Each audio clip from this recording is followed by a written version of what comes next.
Nous avons ici un panel éminemment important pour discuter de la question de la productivité. Le secrétariat a appelé ça productivité du travail, mais je voudrais qu'on aille un peu plus loin et qu'on inclue pas seulement le facteur travail, mais l'ensemble des facteurs qui influent sur la production. En général, on parle de total factor productivity, la productivité totale des facteurs, les facteurs multisectoriels. Donc, je voudrais qu'on balaye l'ensemble de ces facteurs. C'est extrêmement important au regard des discussions qu'on a eues depuis hier.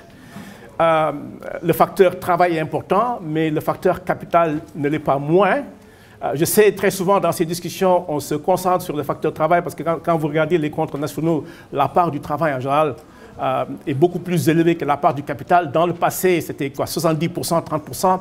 Mais avec l'évolution du temps, on voit de plus en plus la part du travail diminuer au profit du capital. D'ailleurs, ce qui, je voudrais qu'on en discute, renforce les questions de l'inégalité. Mais c'est une question sur laquelle on va discuter. Mais je voudrais qu'on embrasse l'ensemble des facteurs, au-delà du facteur travail, qu'on regarde le facteur capital humain, qui est beaucoup plus large, à mon avis. Et dans le facteur capital humain, on descend de façon un peu plus capillaire, on regarde la question de la jeunesse et la question des femmes.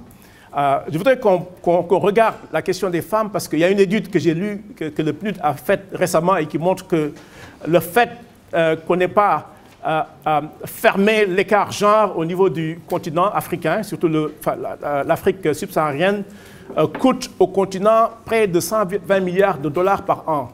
120 milliards de dollars par an sur un PIB de l'Afrique subsaharienne de 1,750 trillions.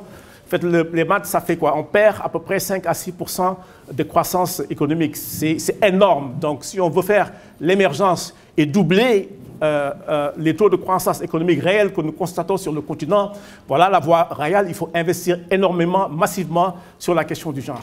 Bon, la question de la jeunesse, on y reviendra tout à l'heure. C'est un continent extrêmement jeune et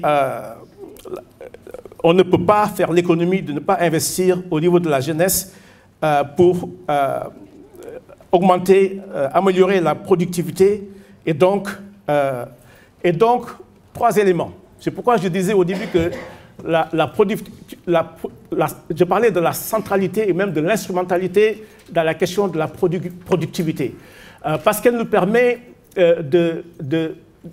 d'atteindre 3 cibles. D'abord, la productivité impacte sur la croissance, et ça, toutes les études empiriques le montrent. La productivité est un élément qui permet d'élever le niveau de vie, et la productivité est un élément qui permet d'améliorer la compétitivité de l'économie. Donc, vous voyez pourquoi je parlais un peu de la centralité de la productivité.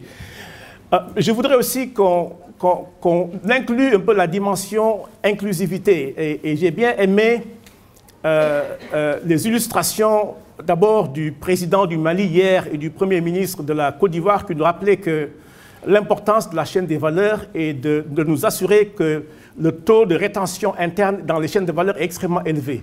C'est effarant de constater que, comme le disait le Premier ministre du Mali, le président du Mali, Ibrahim Boubacar Keïta, que si on prend la filière coton, l'ensemble de la chaîne, 1% seulement de la valeur est retenue au niveau du pays.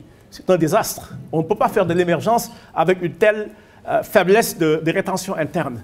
Et Gon Coulibaly, le Premier ministre de la Côte d'Ivoire, nous rappelait que sur la chaîne valeur cacao, 5% de rétention interne, ce n'est pas possible. Donc c'est très important de pousser le curseur un peu plus vers la droite pour assurer que la rétention interne est extrêmement élevée. Donc je voudrais aussi qu'on en parle au niveau de nos discussions.